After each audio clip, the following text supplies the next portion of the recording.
Hi guys, welcome back to my channel, and today we're gonna start off with chapter 2 of English class 11 Hornbill, which is We're Not Afraid to Die If We Can All Be Together. It is written by Gordon Cook and Alan East. So before starting with the chapter, there are a few expressions which are given before the chapter begins, which we are gonna come across when we read the chapter. So let us discuss those expressions first. So the first one is owning our seafaring skills. Second is ominous silence. Third is mayday calls. Fourth is pinpricks in the vast ocean. And the fifth is a touzled head. So let us begin with the chapter. In July 1976, my wife Mary, son Jonathan 6, daughter Suzanne 7, and I set sail from Plymouth. So basically we are starting with the chapter where the introduction is given, and they tell us that it is the time of July 1976 where the author's wife, who is Mary, his son Jonathan, who is 6 years old, his daughter Suzanne, who is 7 years old, and he, the author, they set sail from Plymouth, which is in England, to duplicate the round the trip voyage made 200 years earlier by Captain James Cook. So they were, they set sail from Plymouth, England to duplicate the round the world trip, which was made 200 years before, and it was done by Captain James Cook.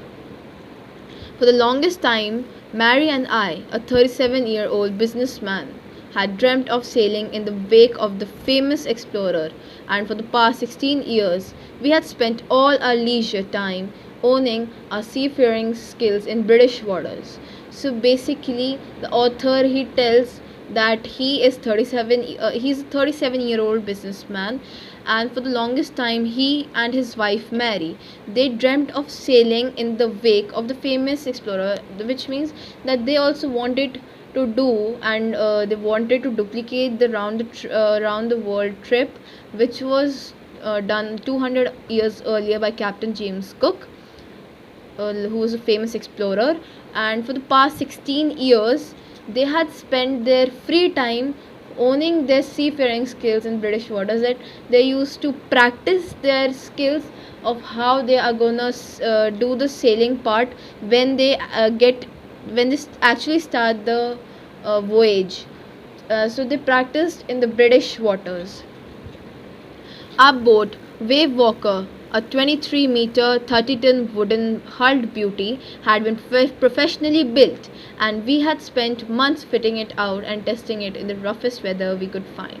So in this part of the chapter, they have told us about the boat in which they set sail. So their boat, it was named Wave Walker. It was a 23-meter, 30-ton wooden hulled beauty, which means that the boat was made out of wood, and it was professionally built.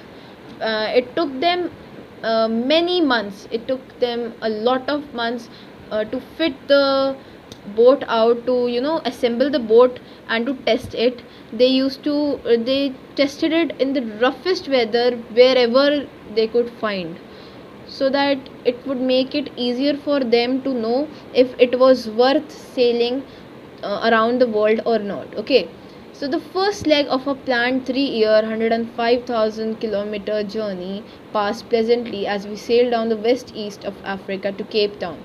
So basically the first part of their trip they had planned was for 3 years, 105,000-kilometer journey, which was, it was pretty easy, and it passed pleasantly as they sailed down the west coast of Africa to Cape Town. So they went from Africa to Cape Town. There, before heading east, we took on 2 crewmen, American Larry Vigil and Swiss Herb Siegler, to help us tackle one of the world's roughest seas, the southern Indian Ocean. So like when from the west coast of Africa they reached Cape Town, so they before going forward with their journey, they took two other crewmen. The first one was an American who was named Larry Vigil, and the second one was a Swiss person who was named Herb Siegler. So why they took them on board with them, so that they could help the two men could help them tackle the situation, because where now they were gonna go was into the world's roughest seas, which was the southern Indian Ocean. On our second day out of Cape Town, we began to encounter strong gales. For the next few weeks, they blew continuously. Gales did not worry me, but the size of the waves was alarming, up to 15 meters, as high as a mainmast. So basically, the second day after they left Cape Town, they started encountering strong gales. Strong gales is nothing but the strong winds which were there. So for the next few weeks, the winds, they kept on blowing continuously. The gales did not worry, the winds did not worry the author, but the size of the waves, they were very alarming, because they went up to 15 meters, and it was as high as the mainmast. The mainmast is nothing but the part because of which the boat, taking the help of the wind, the boat moves. I think we have the picture of the boat at the end. So the parts of the boat, you will have to check it on Google once, but I'll explain you the parts as far as I can explain. So the mast is nothing but the highest point which is there on the boat, which helps the boat move because of the wind. Okay, so December 25 found us 3,500 kilometers east of Cape Town. Despite atrocious weather, we had a wonderful holiday, complete with a Christmas tree. New Year's Day saw no improvement in the weather, but we reasoned that it had to change soon, and it did change, but for the worse. So basically, they're explaining what happened on December 25th. So on December 25th, they found themselves 3,500 kilometers east of Cape Town, and even though the weather was atrocious, it was bad, it was not good, it was bad, it was bad weather. They had a wonderful holiday which was complete with a Christmas tree, because 25th December they were celebrating Christmas, and their holiday was complete with the Christmas tree they had.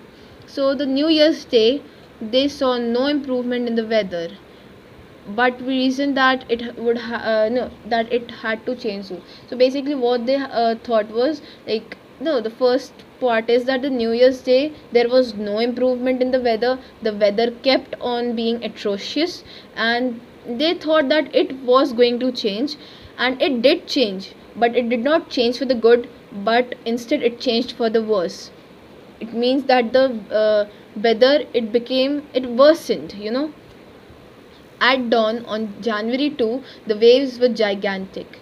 We were sailing with only a small storm jib and were still making 8 knots. As the ship rose to the top of each wave, we could see endless enormous seas rolling towards us, and the screaming of the wind and spray was painful to the ears.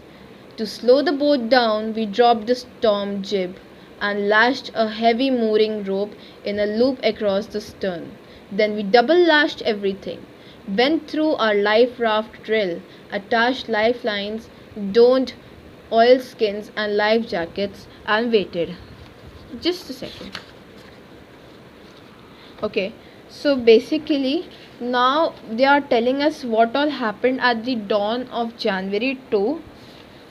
Now they tell us that the waves, they were very huge, they were gigantic on the dawn of January 2, and they kept on sailing with only a small storm jib, and they were still making 8 knots. 8 knots, it's like the unit to measure the speed of the boat. Okay, so as the ship rose to the top of each wave, like the wave, it was, the waves were high, so the ship was also the boat was also moving along the waves, and when the ship rose to the top of each wave, like the crest of the wave, they could see endless enormous seas rolling towards them, like the sea was coming towards them, right? And the screaming of the wind and spray was painful to the ears, because of the storm which was there in the in the sea.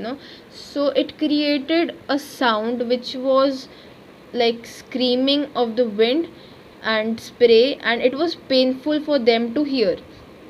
And to slow down the boat, they had to drop the storm jib, and they lashed a heavy mooring rope in a loop across the stern. Then what they did was they double lashed everything, because they had to tighten everything, because so that nothing falls off board. It should not fall off the boat. So they went through their life raft drill. They attached lifelines to themselves, and they donned oilskins and life jackets and waited. So they put on their life jackets, and they were prepared so that they can fight the storm easily.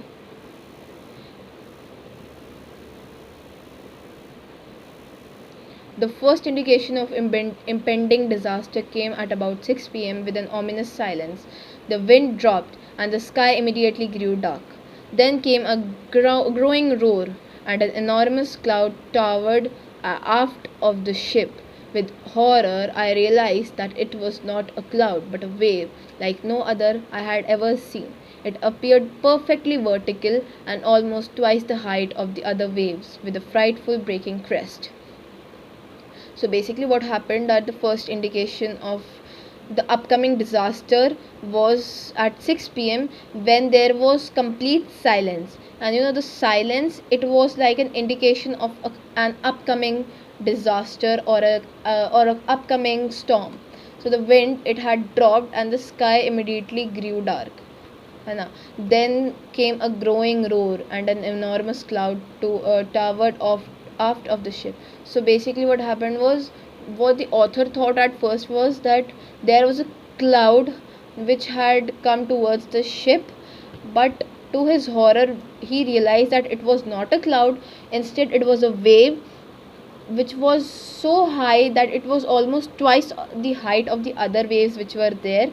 And it had a very, it was so high that the crest of the wave, the tip of the wave was so high. And it became like an terrific scene for the author. The roar increased to a thunder as the stern moved up the face of the wave, and for a moment I thought we might ride over it. But then a tremendous explosion shook the deck. A torrent of green and white water broke over the ship.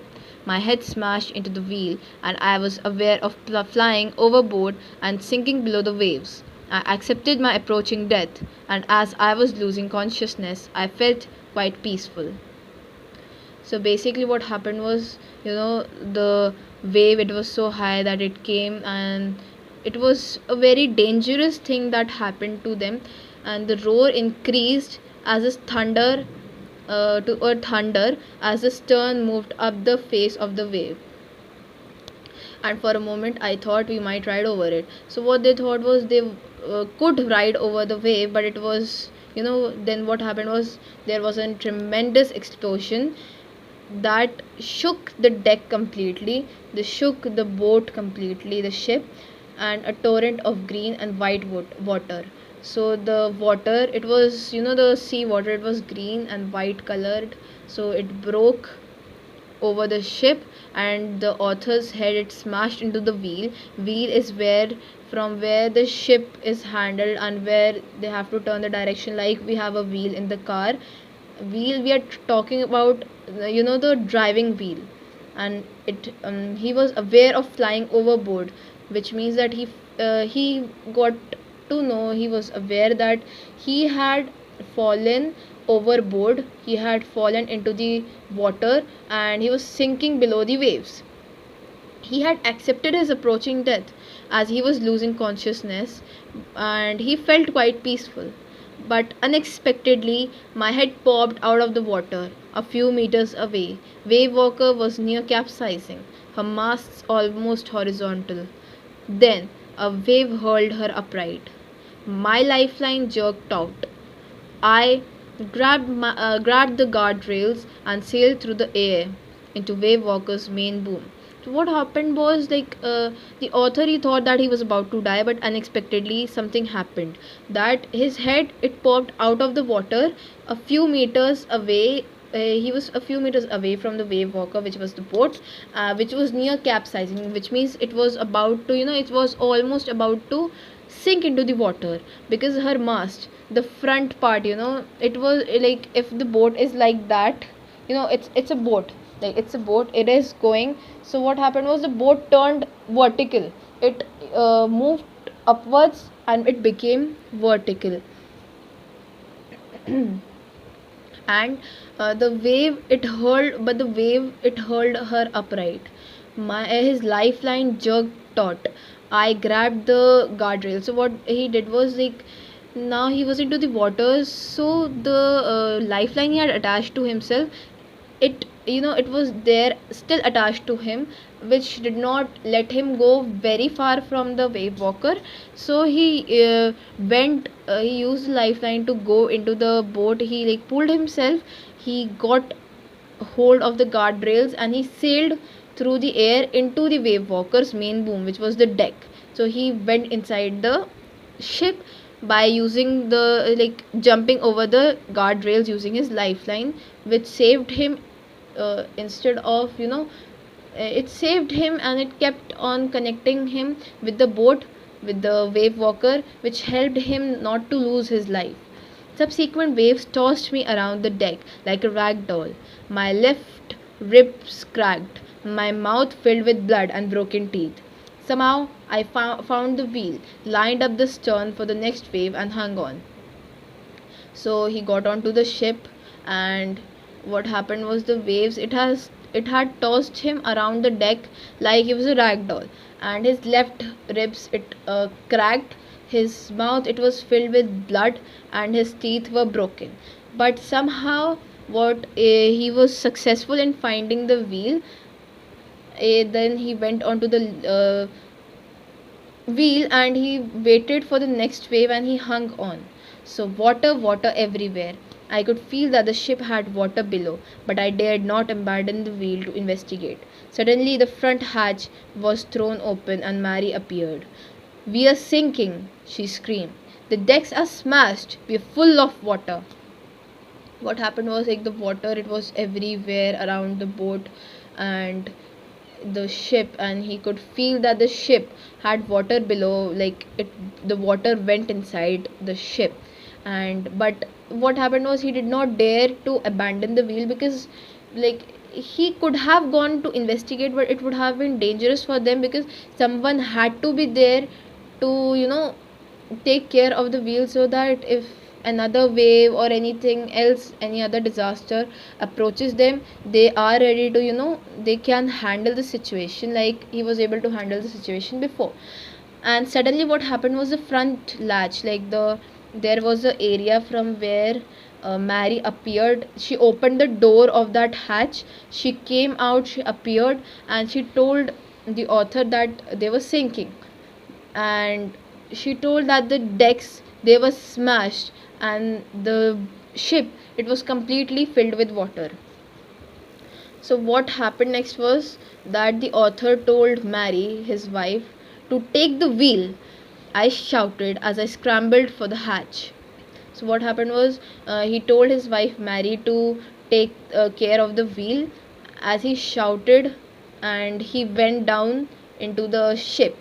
So Larry and Herb were pumping like madmen. Broken timbers hung at crazy angles. The whole starboard side bulged inwards. Clothes, crockery, charts, tins, and toys sloshed about in deep water. So what happened was, like, Larry and Herb, the people, the two other crewmen he had taken aboard, they kept on pumping the water like they were turning mad, because they were so determined to, uh, you know throw the water off the ship, so that it did not sink. And the timbers, they were broken, and they hung at crazy angles. The boat, it was completely damaged, the whole starboard side. Like, there are two sides of the ship. If we look it from the front, one is the starboard, so the starboard side, it bulged inwards, and the clothes, the crockery, charts, tins, and toys, everything, they were sinking in deep water. So I have swam half crawled into the children's cabin. "Are you all right?" I asked. "Yes," they answered from an upper bunk, "but my head hurts a bit," said Sue, pointing to a big bump above her eyes. I had no time to worry about bumped heads. So basically, what happened was, the author, he swam the halfway and he crawled the other half into the children's cabin, where he asked the children whether they were all right or not, and the children, they answered yes from an upper bunk, so that they did not go into the water which was there in the ship. But Sue complained about her head hurting a bit. Sue was the daughter Suzanne, and she pointed to a big bump which was above her eyes. And what the author said was that he did not have time to worry about bumped heads. Obviously, when his ship is sinking, so he cannot worry about bumped head. He had to take care about things, and he had to do something, or else the ship would have sunk under water. So what he did was, he, after finding a hammer, screws and canvas, I struggled back on deck with the starboard side bashed open. We were taking water with each wave that broke over us. If I couldn't make some repairs, we would surely sink.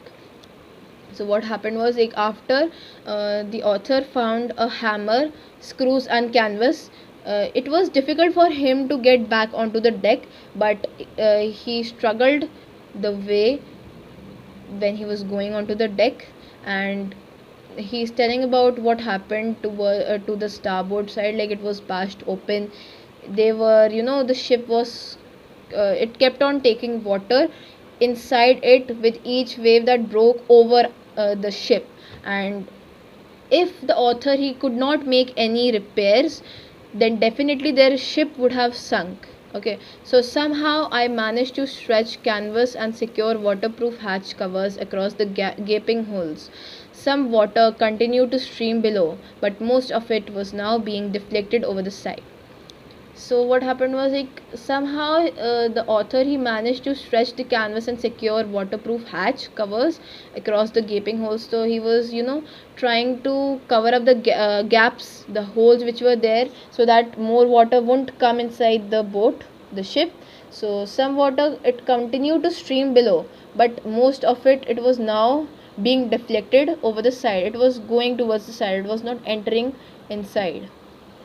So the other part, now we're gonna continue with this in the other video. So till then, take care and bye bye guys.